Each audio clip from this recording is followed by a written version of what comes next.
এখন যেটা বলবো সেটা একদম খুব বেসিক কথাবার্তা। আমরা অটোক্যাডে তো কিভাবে প্রিন্ট দিব এটা নিয়ে আমি ডিটেইলস 3-4 দিন ক্লাস নিব শুধুমাত্র প্রিন্টের উপরে।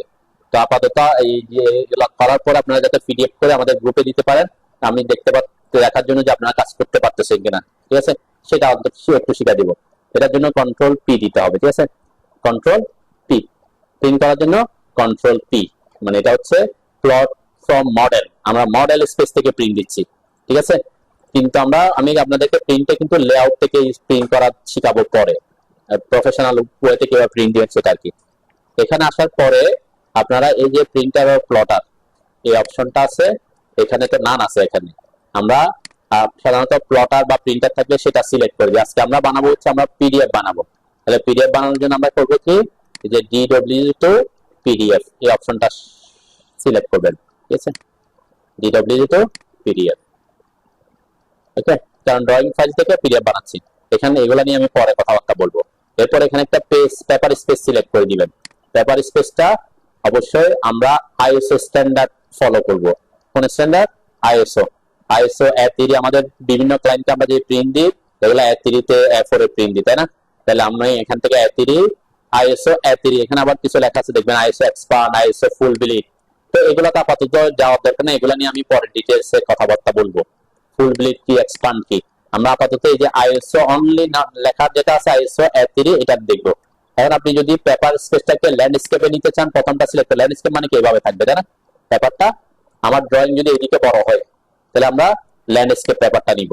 আমার ড্রয়িং যদি এদিকে লম্বা হয় তখন আমরা পোর্ট্রেটটাকে নিব, ঠিক আছে। আর আপনি যেটাই নেন এখানে আমরা আবার চেঞ্জ করতে পারবো। আপাতত আমি দেখাই দিই কোনটা নিচ্ছে, আইএসও কোথায়, আইএসও A3, এই যে আমি ল্যান্ডস্কেপটা নিলাম একটু বোঝার সুবিধার্থে। আমার ড্রয়িংটা কিন্তু লম্বা কোন দিকে, এদিকে লম্বা না, তাহলে আমার পোর্ট্রেট নিলে বেটার হইতো, তাই না? তারপর আমি ল্যান্ডস্কেপ নিলাম, যাতে আমি এটাকে ল্যান্ডস্কেপ নিলে আমার পেপার হচ্ছে এখন এইভাবে, তাই না? তাহলে আমি চাই এটাকে, এই ড্রয়িংটাকে যাতে এইভাবে সেট করতে পারি, এটাও শিখা দিই, যার জন্য আমি নিলাম আর কি। তারপর আপনি এখানে ল্যান্ডস্কেপ নিলেও কোনো ইস্যু না, ঠিক আছে। কিন্তু প্রফেশনাল হচ্ছে কি, ড্রয়িং যেভাবে বড় থাকবে পেপারটা সেভাবে সিলেক্ট করা বেটার, ঠিক আছে, না করলে ইস্যু হবে না। তাই যে দিলাম। এরপরে এখানে এই দুটা জিনিস চেক করে দিবেন, একটা হচ্ছে ফিট টু পেপার, আপাতত এগুলা নিয়ে আমি পরে কথাবার্তা বলবো। আর একটা হচ্ছে সেন্টার দা প্লট, ঠিক আছে, এটা চেক করে নেবেন। এটা কেন করবো সেটা আমি একটু করার আগে দেখাইনি কি কেন। এরপরে এখানে আমি কতটুকু এলাকা প্রিন্ট করব এটা সিলেক্ট করতে হবে না? এটা করার জন্য দেখেন আমার এখানে নরমালি প্রথম যেহেতু আমরা এখন একবারও প্রিন্ট দিই নাই, সে কারণে এখানে যে প্লট টু প্লট, এখানে এসে উইন্ডো এটাতে ক্লিক করবেন, ঠিক আছে। উইন্ডোতে ক্লিক করলে কি হবে, সে মডেল স্পেসে নিয়ে আসবে। তাহলে আমাকে বলছে কি ফার্স্ট কর্নার কতটুকু এলাকা, আমি যে এলাকা সিলেক্ট করে দিব, তখন যতটুকু সম্ভব ড্রয়িং এর কাছাকাছি রেখে প্রিন্ট দিবেন, তাহলে আপনার ড্রয়িংটা বড় হয়ে প্রিন্ট হবে, ঠিক আছে। আমি একদম কাছে থেকে এসে একটু জুম করে এতটুকু পর্যন্ত রাখলাম, এরিয়া দেখা দিচ্ছে, এতটুকু তুমি প্রিন্ট দাও, এই যে উইন্ডো। তো প্রথমবার করার কারণে এখান থেকে দিতে হয়েছে, পরের বার দেখেন যে পাশের উইন্ডোটা এখানে চলে আসছে। আবার যদি কোনো কারণে আপনার মনে হলো যে না আমরা যেটা সিলেক্ট করছেন সেটা ঠিক হয় নাই, তখন আর এখান থেকে আসতে হবে না, এই যে উইন্ডো লেখা আসছে না, এখানে ক্লিক করলে আমি করতে চাচ্ছি আমি যে না একটু বড় থেকে একটু বড় জায়গা নিতে চাই, অথবা আরেকটু কাছে থেকে যেতে চাই, তাই না? তখন আমি আবার উইন্ডোতে ক্লিক করে জাস্ট আর একটু কাছাকাছি আসলাম, ঠিক আছে। হ্যাঁ, এখন এই যে এটা চেক করব কেন, দেখেন আমি যতটুকু এলাকা সেট করছি এটা হচ্ছে আমার এই যে লাস্টের বর্ডারটা হচ্ছে পেজ, আর এখানে যে হ্যাচ হয়ে আছে এটা হচ্ছে আমার ড্রয়িং এর জায়গাটা, কতটুকু জায়গা ড্রয়িং সে কভার করতেছে। তাহলে এটা এক পাশে চলে আসছে না, আমি চাচ্ছি এটা সেন্টারে থাকুক, তখন আমরা এই সেন্টারকে প্লট দিব, সব সেন্টারে চলে আসছে, ঠিক আছে। এখন এখানে একটা জিনিস খেয়াল করেন, এই যে বর্ডারের থেকে এখানে এদিকে অনেক জায়গা ফাঁকা থেকে গেছে না, হ্যাঁ কেন আছে, কারণ আমি পেপার নিয়েছি ল্যান্ডস্কেপে, আমার ড্রয়িংটা আছে পোর্ট্রেটে, ঠিক আছে। তাহলে এই কারণে প্রবলেমটা হচ্ছে। তাহলে এটাকে আমি এখানে পোর্ট্রেট করে দিলে প্রবলেমটা হইতো না। এখন আমি তো সেট করে ফেলছি, আমি এখানে চেঞ্জ করতে চাচ্ছি না। চেঞ্জ করতে না চাইলে আরেকটা অপশন আছে এখানে, ড্রয়িং ওরিয়েন্টেশন। তাহলে নরমালি এখানে ল্যান্ডস্কেপ, অটোমেটিক ড্রয়িংটাও ল্যান্ডস্কেপে ওরিয়েন্টেড হয়ে গেছে।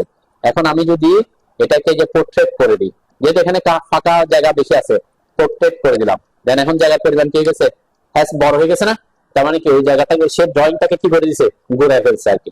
তাহলে সে বেশি জায়গা কভার করে দিবে। দেন আমি একটু দেখাই এখানে যে ল্যান্ডস্কেপে রাখা অবস্থায় আমি যদি প্রিভিউ দেখি, ড্রয়িংটা এভাবে আসতেছে, ব্যাপারটা ল্যান্ডস্কেপ আমার ড্রয়িং যেভাবে আছে সেভাবে, তাহলে এখানে অনেক জায়গা ফাঁকা, আমি স্কেপ দিয়ে আসলাম, পোর্ট্রেটে ক্লিক করলাম, এখন প্রিভিউ দেখতেছি, দেন এখন কি ওই পেপারটাকে কি করে দিছে, সে ঘুরাই দিছে, তাহলে বেশি জায়গা কভার করে প্রিন্ট হচ্ছে। তাহলে এটা একটা টেকনিক আর কি। অনেক সময় হইতে পারে আমরা এটা ল্যান্ডস্কেপে রাখলাম, আমার ড্রয়িংটা পোর্ট্রেটে রাখতে হইতে পারে, ঠিক আছে। এরপরে এখানে একটা জিনিস, এগুলো নিয়ে আমি পরে অনেক কথাবার্তা বলবো, এগুলো নিয়ে আমি আজকে কথাবার্তা বলতেছি না, এগুলো নিয়ে আমি পরে কথাবার্তা বলবো, এগুলো নিয়ে আমি কথাবার্তা বলছি না। এই জায়গাটা একটা চেক করে দিবেন, ঠিক আছে, এই জায়গাটা সেভ চেঞ্জ টু লেআউট, ঠিক আছে। এটা করে, আর এগুলো তো আমি পরে বলবো, বলছি কি কি করতে হবে না করতে হবে, কেন আমি এখনো প্রিন্টের ব্যাপারে বলছি কি ডিটেলস আসবো। এরপর আপনি চাইলে প্রিভিউ দেখতে পারেন, না হলে ওকে দিবেন, ঠিক আছে। ওকে দেওয়ার পরে কোথায় সেভ করবেন সেটা অবশ্যই লোকেশন দেখাই দিতে হবে, তাই না, কোনটায় এই ফাইলটা সেভ করতে চাচ্ছি। আপনি যদি চান যে এখানে একটা পিডিএফ এর একটা ফোল্ডার ক্রিয়েট করবেন, আপনি প্লাস এখানে ক্লিক করে পিডিএফ এর জন্য একটা ফোল্ডার ক্রিয়েট করে নেবেন। এটা আমরা প্রজেক্ট ওয়াইজ প্রিন্ট করি, তাই না। ওই প্রজেক্টের আর্কিটেকচারাল ফাইল, এই প্রজেক্টে স্ট্রাকচারাল ফাইল, এরকম পিডিএফ বানাই করবো। আপাতত আপনারা একটা রাখতে চাই, ওকে। তাহলে আমি এখানে একটা নাম দিবেন। নাম কিভাবে দিবেন, আপাতত আপনার নাম দিবেন এখানে যেভাবে আছে প্ল্যান 5, তাই না। আপনি কোনটা করতেছেন, প্ল্যান 6, প্ল্যান, আবার এখানে আমি লিখলাম প্ল্যান 5, ওকে। এখন প্ল্যান 5 লিখে সবাই প্ল্যান 5 লিখছেন, সেন্ড করছেন, নাম্বার আমার মনে নেই কোনটা, আমি বুঝতে পারবো না, তাই না। সেজন্য আপনি পাশে আপনার নামটা লিখে দিতে পারেন, ঠিক আছে। তাহলে আমরা বুঝতে পারবো যে এটা কার, কে দিচ্ছেন, ওকে। সেভ করে দিবেন আর কি, এরপরে সেভ দিলে সে সেভ হয়ে যাবে, ওকে। এরকম পিডিএফ জেনারেট করবে। এরপরে পিডিএফ করে আপনারা এগুলাকে একটু যে হোয়াটসঅ্যাপে গ্রুপে এসে হোয়াটসঅ্যাপে শেয়ার করে দিবেন। এই গ্রুপে এসে কোথায় প্লাস সাইনে ক্লিক করে ডকুমেন্টে এসে, আমি কোথায় রাখছিলাম এটা,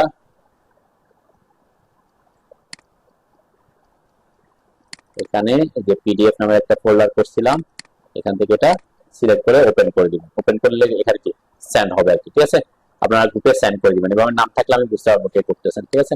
এবার যা সেটা হচ্ছে একদম অল্প কিছু জিনিস দিয়ে ইয়ে করা। তো আমি যদি আবার যাই কন্ট্রোল পি দিব, এখানে নেমে এসে ডিডব্লিউ পিডিএফ করবো, এখানে সরি পেজ পেপার স্পেসটা দিবেন, A3 হলে A3, A4 হলে A4।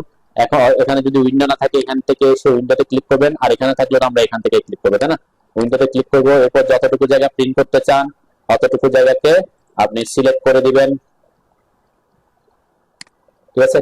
এই জিনিসগুলো আমাকে চেঞ্জ করতে হয় নাই, হয়েছে, কেন হয় নাই, কারণ এই যে আগে এটা দিয়ে রাখছিলাম সে কারণে। নাইলে এটা যদি চেক করে না রাখতাম তাহলে কি এগুলো সব আবার আমাকে করতে হইতো, ঠিক আছে। আবার ওই যে ডিফল্ট আবার চলে যেত, তখন আবার ডিডব্লিউ পিডিএফ করা, আবার ফ্লাইট সাইজ করা, আবার নতুন করে এটা সেট করা, এটা সেট করা, সব করতে হবে। এই জন্য আপনি এটা দিয়ে রাখলে একবার যখন করবেন এগুলো তার মেমোরিতে থেকে যায়, ঠিক আছে।